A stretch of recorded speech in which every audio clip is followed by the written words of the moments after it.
यार कोई थोड़ी सी गुड न्यूज़ होनी चाहिए। सियासी मैदान से तो नहीं होगी, हाँ, जाहिर है। सियासी मैदान से तो नहीं होगी, तो फिर खेलों के मैदान से आपको गुड न्यूज़ देते हैं। चैंपियंस ट्रॉफी होने जा रही है। अच्छा। और वो हाइब्रिड मॉडल ही होगा। इंडिया यहाँ नहीं आएगा, इंडिया के मैचेस दुबई में होंगे और हमारे और बाकी सारे यहाँ होंगे। ठीक। और कुछ छोटे मोटे डिटेल्स हैं जो अभी वर्कआउट हो रहे हैं अभी तक, इसलिए पीसीबी ने अनाउंसमेंट नहीं की। अच्छा। वो भी हो जाएगी, आईसीसी भी कर देगा। और उसके बाद ये भी होगा कि जब हम इंडिया जाएंगे अगले साल, वहाँ अगले साल एक ख़वातीन की चैम्पियनशिप है आईसीसी की, एक ओडीआई सीरीज़ है, एक T20 सीरीज़ है वर्ल्ड कप। तो हम भी इंडिया में नहीं खेलेंगे। अच्छा। और हमारे मैचेस भी किसी थर्ड कंट्री में होंगे। एंड अल्लाह खैर सल्ला, और ऐसी काम चलेगा 2-3 साल, तो फिर आगे जाके देखा जाएगा। उस वक्त तक उम्मीद है कि हुकूमतें जो हैं वो they might have kissed and made up, और अगर ऐसे हुआ तो फिर भी normal cricketing relations can be restored. मगर अब तक तो जो सूरत हाल है उसमें तो कोई चांस नहीं है। इसलिए हाइब्रिड मॉडल ही एक्सेप्ट होगा और वो दोनों के ऊपर लागू होगा। अच्छा, ये आप बहुत पहले प्रेडिक्शन कर चुके थे। हाँ, मैंने तो कहा था यही एक सोल्यूशन है। तो आपने क्या कहा था? वो सुना देना ताकि क्या पता लग जाए कि कब क्या कहा था। जो मैंने कहा था वही हुआ, और ब्रेकिंग न्यूज़ भी मैंने ही दिया। फिर मैं आपको सोर्स भी बता दूंगा। इसके बाद सस्पेंस बरकरार रखते हैं। सेठी साहब ने कब क्या कहा? मैं आपको फॉर्मूला दे रहा हूँ। मेरा ख्याल है कि ये फॉर्मूला पुटअप होगा। मैं समझता हूँ कि मोहसिन नकवी साहब को ये प्रपोजल पुटअप करनी चाहिए। ओके। कि जी ठीक है, हम तो नहीं खेल सकते हाइब्रिड, मगर अगर रेसिप्रोसिटी की बात है, जो अभी आपने कहा बराबरी की बात है, तो ठीक है, फिर आप हमारे साथ आईसीसी इवेंट के अंदर जो करेंगे तो आईसीसी को आपके साथ भी वही करना चाहिए। तो फिर कल को जो मैचेस होने हैं आपके यहाँ आईसीसी इवेंट्स, वो भी हाइब्रिड में होंगे। आप 3-4 मैचेस बाहर कर रहे हैं, उसके भी 3-4 बाहर हो जाएंगे। हाँ। जो आप हमारे साथ करेंगे वही आपके साथ आईसीसी। हाँ। आईसीसी के मैच है ना, इंडिया पाकिस्तान का फैसला नहीं, आईसीसी का। हाँ। तो आईसीसी जो फैसला करे वो इंडिया के लिए भी वही हो और हमारे लिए भी वही हो। तो फिर ये है कि फिर हम खेल सकते हैं हाइब्रिड, मगर इसके लिए आईसीसी को रिटर्न गारंटीज देनी पड़ेगी। अच्छा, इंडियन मीडिया यही हूबहू रिपोर्ट कर रहा है, और यह आपने आज से ठीक 1 हफ्ता पहले बता दिया था। मैं आपको बताऊं, मोहसिन नकवी साहब ने बड़ी मेहनत की है, डटे रहे हैं, एंड उनकी पॉलिसी कामयाब हुई है, उनको दाद देनी चाहिए। हाँ, उन्होंने कहा था क्रिकेट की जीत होनी चाहिए और पाकिस्तान का भी नुकसान नहीं होना चाहिए। ऐसे ही हुआ है। तो ये विन विन है। विन विन है, and all credit to Mohsin Naqvi साहब। नो डाउट, वो दिन रात अंत तक मेहनत भी कर रहे हैं स्टेडियम्स के लिए भी, और वहां भी उन्होंने मनवाया पाकिस्तान का। आपके ख्याल में शिमला ऊंचा होने की बात है ना, कि पाकिस्तान की बात मानी गई है इस फार्मूले को एक्सेप्ट करके, और इससे इंडिया को क्या नुकसान हो सकता है? वहां पर तो मीडिया ये कह रहा है कि इसमें भारत का नुकसान है। नहीं, कोई नुकसान नहीं है, छोटी मोटी फाइनेंशियल इश्यूज हैं। अच्छा। क्योंकि जब इंडिया में मैचेस खेले जाते हैं तो बहुत व्यूअरशिप होती है, और स्टेडियम्स बहुत बड़े बड़े हैं, गेट रिसीट्स ज़्यादा होती हैं। अच्छा। हल्ला गुल्ला ज़्यादा होता है। तो वो और पाकिस्तान इंडिया मैच तो आपको पता ही है, प्रेशर कुकर टाइप होता है। तो इसलिए but at the same time जो ब्रॉडकास्ट है वो तो वैसे का वैसे रहेगा, या आप इधर खेलें या उधर खेलें, डजंट मैटर। अच्छा। हाँ, तो सारा जो रेवेन्यू है वो ब्रॉडकास्टिंग से ही आता है। तो I think all in all it's a great solution, and as I said all credit to Mohsin Naqvi साहब। And what about Jay Shah? यानी उनको मनाना कोई आसान काम नहीं है, मगर क्योंकि लॉजिक और जस्टिस का इशू था, इक्वालिटी का इशू था, तो बड़ा मुश्किल था इसको रेजिस्ट करना। एंड आई थिंक आईसीसी के अंदर भी एक ये फीलिंग थी कि यार पाकिस्तान के साथ ज्यादती हो रही है। तो इसलिए आई थिंक अच्छा किया, धमकी भी दी और कोऑपरेशन भी की, और बात भी की, और डट भी गए। All in all good. अच्छा, इसमें अब बैड न्यूज़ पे आ जाओ।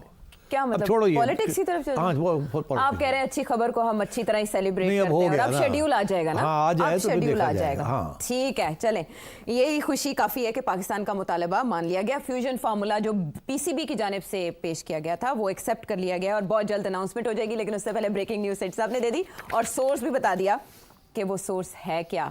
तो अब बैड न्यूज तो नहीं, एक नया, यार all politics is bad news these days, but it has interest and it keeps you interested. Okay, let's go.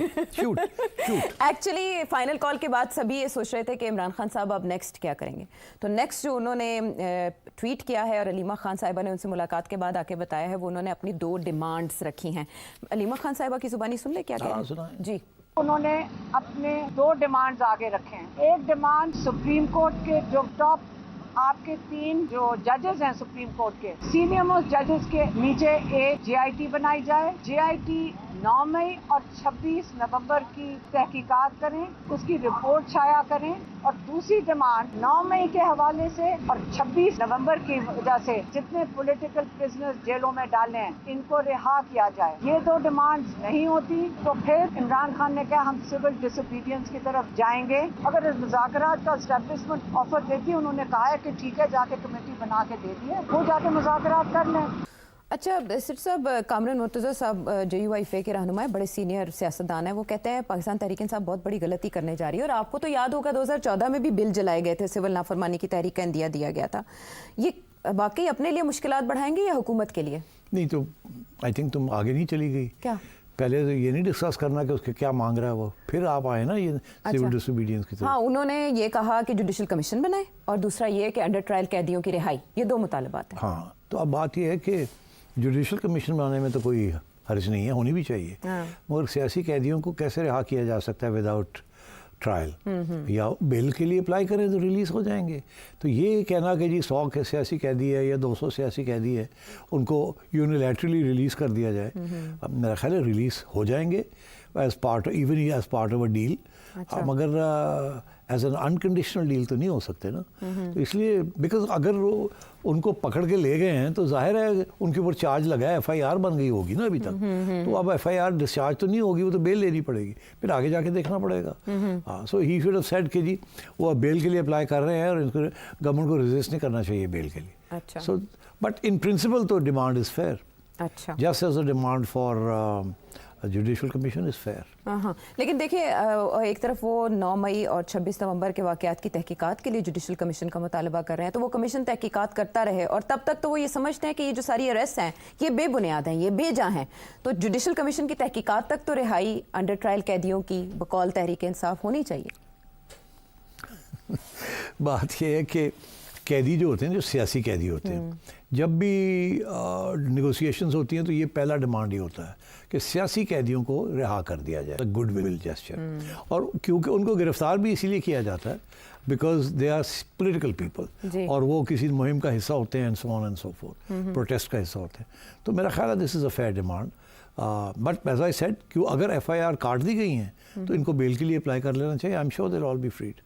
अच्छा, आपके ख्याल में ये अपनी इंटेंसिटी में एक सख्त डिमांड है सिविल नाफरमानी की तहरीक चलाने का? हाँ, आइए अब दूसरी बात जो सिविल डिसोबीडियंस, ये मैं समझता हूँ ये बात करनी नहीं चाहिए थी उनको। एक तरफ वो एक डिमांड कर रहे हैं और फिर साथ ही थ्रेट कर रहे हैं।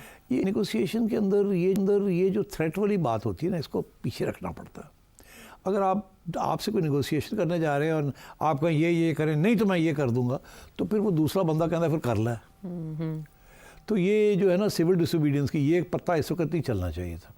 इस वक्त ये चाहिए था कि मेरे डिमांड्स ये हैं कि आप एक जुडिशल कमीशन बनाएं जो कि हमें एक्सेप्टेबल हो, और एक ये कि जो सियासी कैदी हैं उनको फौरी तौर पर रिहा किया जाए। और इनको चाहिए था उनकी लिस्ट भी बना के दे देते कि ये सारे जो लोग हैं इनको हम समझते हैं ये सियासी कैदी हैं, अच्छा, इनको आप रिहा करें।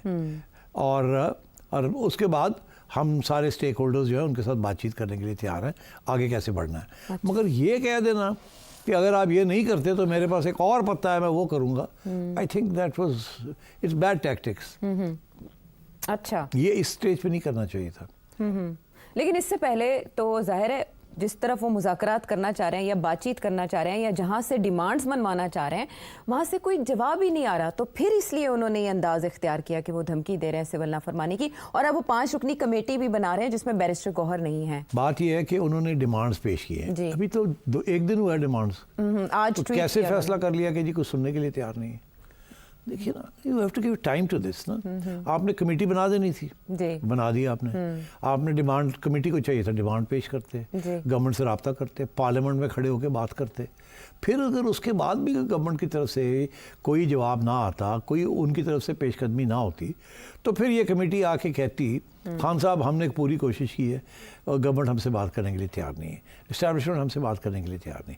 फिर ये कहते अच्छा मैंने तो कोशिश की थी, मैंने कोई और बात नहीं की, अच्छा चलें फिर अब ये है कि मैं आपको 7 दिन देता हूँ, आप जो मैंने डिमांड्स हैं इनको पूरा करें, नहीं तो मैं सिविल डिसोबीडियंस करूँगा। और वो एक ही खाते में सारा कुछ कर दिया, तो दिस इज़ नॉट, इसके साथ बात आगे नहीं बढ़ेगी। मुझे कोई अगर थ्रेट करेगा ना तो मैं नहीं बात करूँगा, मगर अगर मेरे साथ कोई निगोशिएट करना चाहता तो मैं करूँगा। अगर नेगोशिएशन ब्रेक डाउन हो जाती है तो उस वक्त कोई थ्रेट आती है तो फिर देखा जाएगा, मगर साथ ही थ्रेट कर देना I don't think it's a good idea. मरहलावार जाना चाहिए था।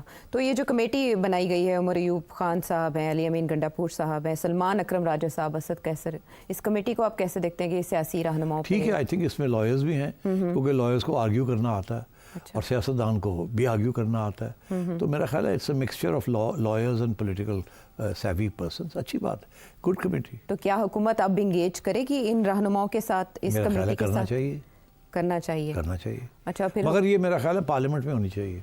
पार्लियामेंट में जाएं, खड़े हों, स्पीकर से रब्ता करें कि हमने कमेटी बना ली है, we want to discuss these issues.